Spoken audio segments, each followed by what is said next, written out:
مشاهدينا الكرام، إليكم موعد مباراة المغرب ومالي في الجولة الثانية من كأس أفريقيا 2025. لكن قبل البدء في التفاصيل لا تنسوا الاشتراك والإعجاب بالفيديو ليصلكم كل جديد.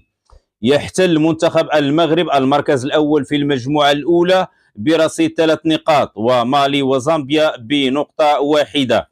وتقام مباراة المغرب ومالي في الجولة الثانية من دور المجموعات يوم الجمعة 26 ديسمبر 2025 على أرضية المجمع الرياضي الأمير مولاي عبد الله بالعاصمة الرباط. وتنطلق المباراة في تمام الساعة 9 مساء بتوقيت المغرب، تونس والجزائر، الساعة 10 مساء بتوقيت مصر والسودان، الساعة 11 مساء بتوقيت السعودية. وتنقل مباراة المغرب ومالي عبر قنوات بي إن سبورت القطرية والقناة الرياضية المغربية إن شاء الله.